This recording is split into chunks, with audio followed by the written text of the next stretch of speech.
Ladies and gentlemen, hello and welcome to the news broadcasted on TayNinhTV with some last events in our province as well as nationwide. And now we come into details.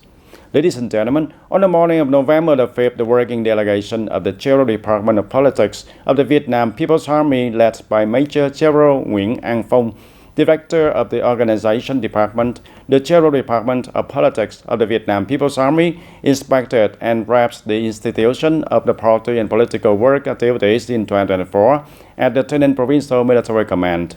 Also participating in the delegation was Major General Hoàng Đình Trung, Chief of Politics of Military Region 7. Here, the working delegation directly inspected on the aspects of the party and political work activities and some military works content, including the system of books and related documents, checks the awareness of officers and soldiers. In his concluding remarks, the Major General Nguyễn An Phong acknowledged and congratulated the achievements of the military command and the armed forces of TayNinhTV province, hoping that the units would continue to promote and maintain their achievements, and at the same time, it was recommended to pay attention to and develop a direction for organizing activities in 2025 towards a free fight, compact strong army, and overcome the remaining limitations in the coming time. And on the afternoon of November the 5th, Mr. Nguyễn Thành Tâm, member of the Party Center Committee, Secretary Provincial Party Committee, Chairman Provincial People's Council, together with the delegates of the People's Council at the two levels of the province and TayNinhTV City, had a meeting with the voters of Ninh Thành Ward, TayNinhTV City. At the meeting, the voters in Ninh Thành Ward proposed requesting functional assistance to strengthen food safety and hygiene inspection at the food processing and training establishments, street food businesses, especially during the holidays and at that eve, and it is necessary to increase investment in medical equipment, improve the quality of medical examination and treatment at public medical facilities, pay attention to investing in traffic works, lighting system on the roads in neighborhoods and residential groups, and some construction materials are left haphazardly, causing difficulties for the people's circulation. And the recommendations of voters were noted and explained by the People's Council delegates at the two provincial and city levels and the leaders of the TayNinhTV City People's Committee at the meeting.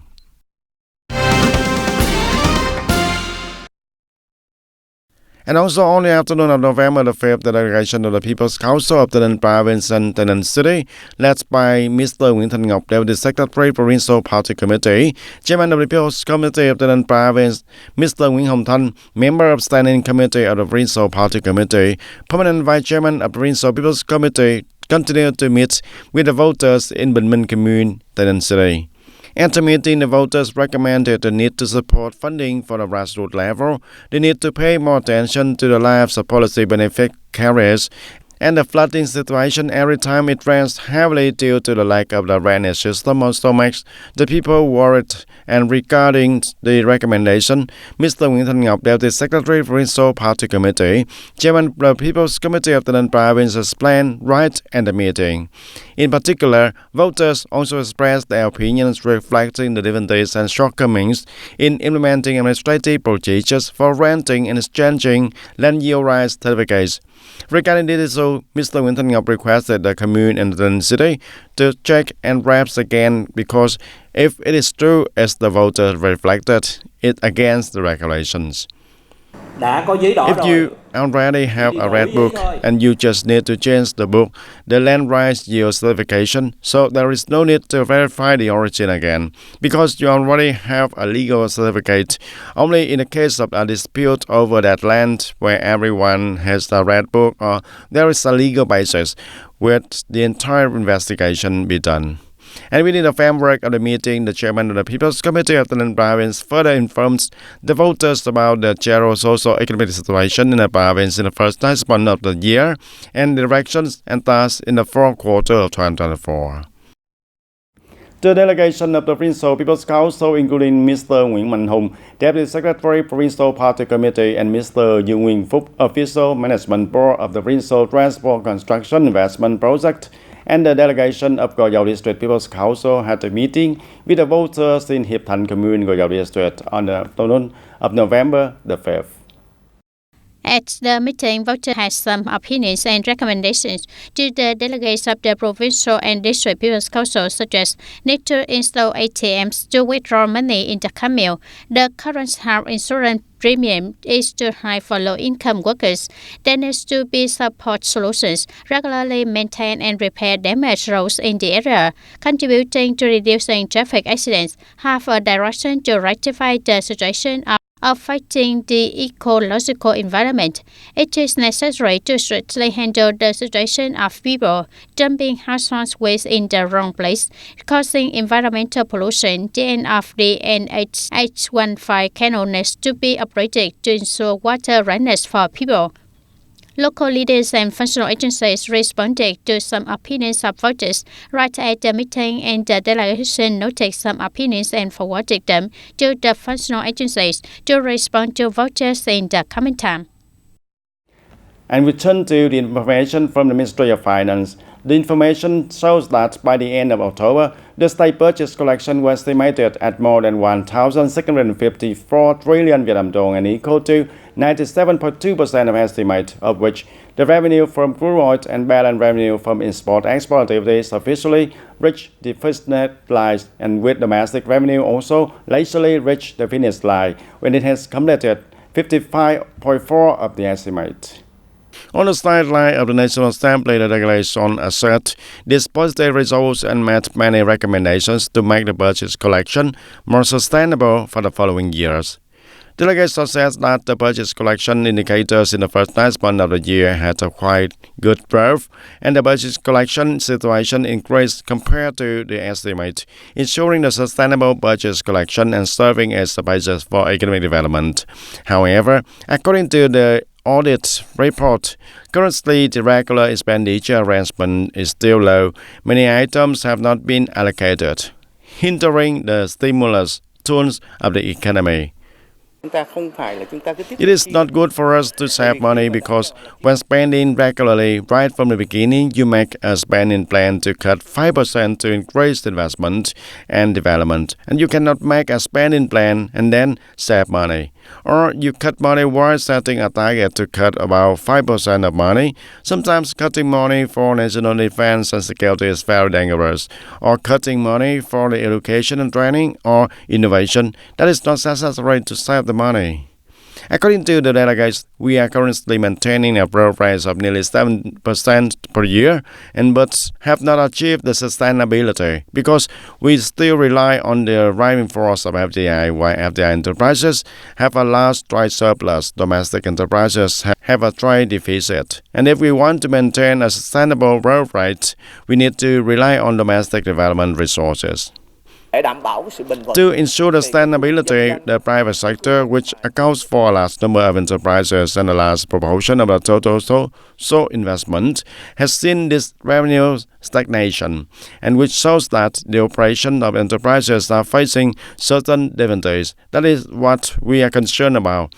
One of the bottlenecks is the institution, so I propose that in the coming time, the law related to small and medium-sized enterprises should be amended soon.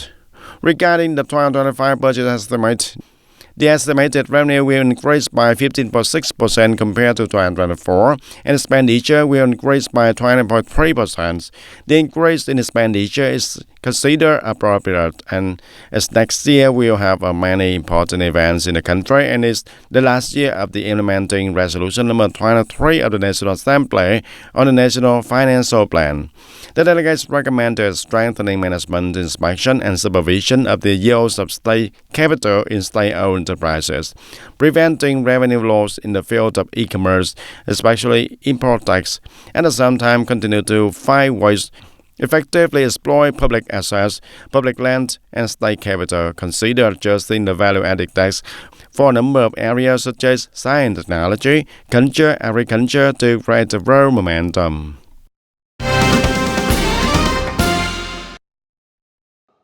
And on the morning of November the 5th of 2024, the Vietnam-Thailand Front Committee of Bảo Đảm Community organized the Great National Unity Day and celebrated the 94th anniversary of the tradition of the Vietnam-Thailand Front. In Bao Dong Commune, the Vietnam Phalang Front has done a good job of taking care of the lives of the people and relations, mobilizing the fund for the poor with 115 million Vietnam dong, building a free unity house for poor households with an amount of 90 million Vietnam dong, and supporting loans for small business for near poor households, awarding for night scholarships to the children in significant circumstances with an amount of 10 million Vietnam dong. On this occasion, the Provincial Phalang Front Committee presented 10 gifts, and the Commune Phalang Front Committee presented 50 gifts to the near poor, and its advance household is worth for 500,000 Vietnam dong. TayNinhTV Department of Education and Training announced the plan for organizing the Provincial Junior High School Excellence Student Competition for the 2024 and 2025 school year. The candidates are students studying at the junior high school level in the 2024 and 2025 school year at educational institutions with a junior high school level in the province. The candidates have a good or higher academic and training ranking at the end of the first semester of the 2024 and 2025 school year and are selected for the team of participating unit. As for the candidates from TayNinhTV boarding school for ethnic minorities, high schools with many levels must pass the school team selection exam. Each candidate is only allowed to participate in one subject. The number of subjects for the gifted student exam includes literature, math, English, information technology, natural science. The student choose one of 3 fields: physics or chemistry or biology, history and geography. The student choose one of the 2 fields of history or geography, and civic education. This time is expected to be held from March 24 to the 27th of 2025, and the exam board will be located at Hoàng Lê Kha High School for the gifted. Now we turn to other news. Ladies and gentlemen, more than a month that passed since the super typhoon Yagi passed through, with the heavy devastation leaving behind the great consequences for many northern provinces, which has raised the need to look back and propose both the short-term and long-term policies. Discussing in the hall on November 4, the statement of National Assembly delegates clearly pointed out that there are still many problems and inadequacies in mechanisms and policies, also known as bottlenecks that need to be directly by the National Assembly and the government to promptly support the people and the businesses. And discussing in the hall of November 4, the statements of National Assembly delegates clearly pointed out that there are still many problems and inadequacy in mechanisms and policies, and it's known as bottlenecks that need to be directed by the National Assembly and the government to promptly support the people and businesses. I requested the government to direct ministry branches and localities to proactively respond and issue strong enough mechanisms and policies to support the sectors and fields that are heavily affected. Developing a project to rebuild the economy after storm, implement tax exemption reductions and extension of taxes, fees and land rents and water service rents for the businesses, organizations and the people affected by damage. Prioritize the allocation of resources to promptly overcome incidents and damage to the transportation system, dike and irrigation reservoirs, proposing to the government and the State Bank of Vietnam to pay attention to restructuring the debt group retention period, considering exempting and reducing interest rates for the customers who have the suffer losses, and concern about the social security welfare and stabilizing the lives of the people after storms and floods, and the delegates proposed that the National Assembly and the government continue to have specific policy mechanisms to supplement additional resources to support localities and the people to restore their livelihoods and rebuild after storm and floods.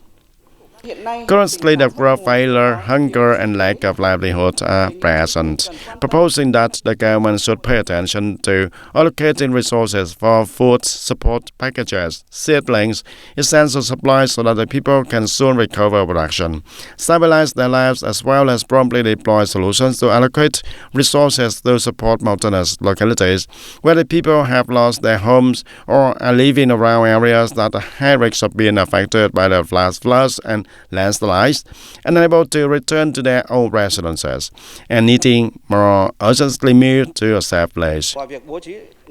I propose that the National Assembly and the government consider and study an economic recovery package after step number 3 for affected localities from increased revenue sources. In addition to allocating resources for key national projects, it is necessary to prioritize allocating economic recovery resources for localities severely affected by step number 3 or step Yagi.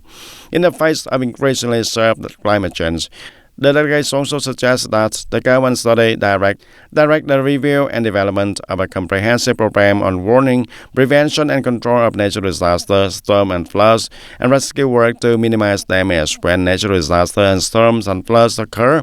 In particular, pay attention to training human resources for the field of natural disaster prevention.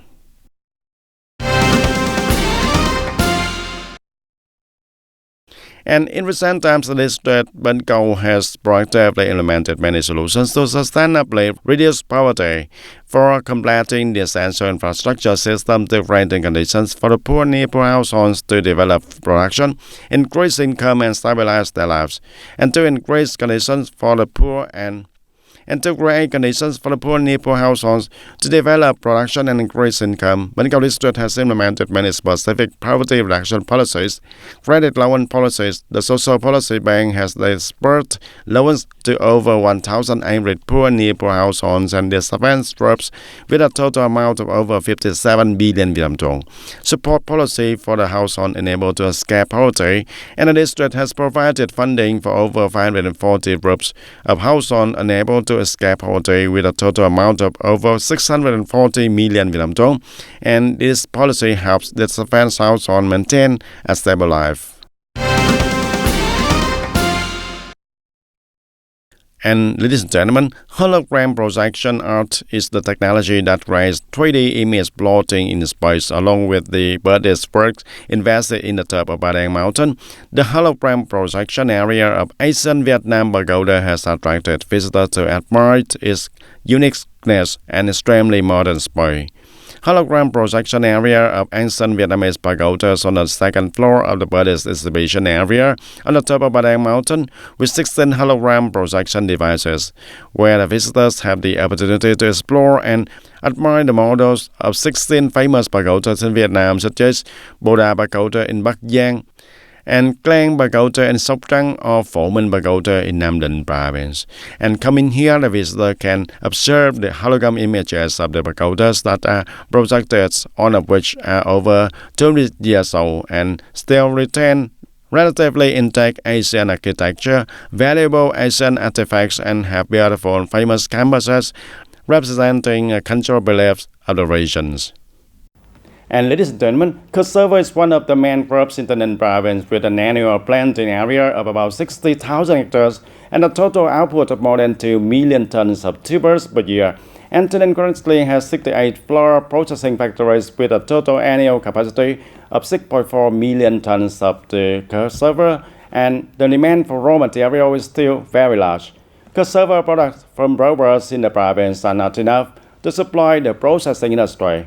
And if there is a link between the production and consumption, the cassava industry will develop more sustainably. Cassava mosaic disease appeared in 2017, reducing cassava productivity and output across the province. By the end of 2022, more than 41,000 hectares of cassava were infected with mosaic disease. In recent years, the Department of Agriculture and Rural Development of TayNinhTV has coordinated with international organizations, institutes, schools, etc. in the country to conduct experimental plantings and select cassava varieties resistant to mosaic disease. As a result, 6 varieties were selected, including HN3, HN5, HN1, HN36, HN80, HN97.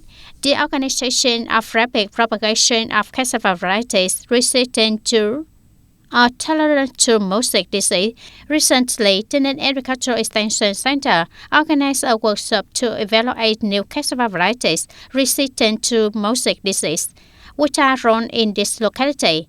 Cassava seedlings planted in the model have shown positive results. No mosaic disease, and the initial yield of the tubers is assessed as very satisfactory. No mosaic disease on the cassava field, and the tubers have achieved the yield. Tubers are sold by the farmers at the factory for consumption, and cassava stems are used as to supply to cassava growers in the district.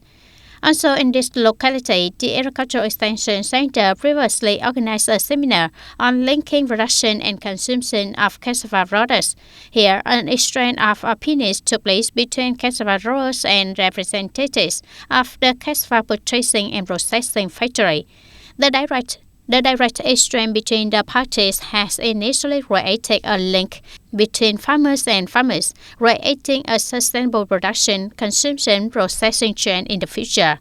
The project, building a new cassava breeding model linked to a consumption factory, has achieved the dual goal of both rapid breeding to have a large number of seedlings for growers and creating conditions for connection between growers and businesses purchasing products from growers. The goal of the project is to contribute to the sustainable development of the cassava industry. And ladies and gentlemen, that's all for today TTV News. Thank you for being with us and goodbye for now.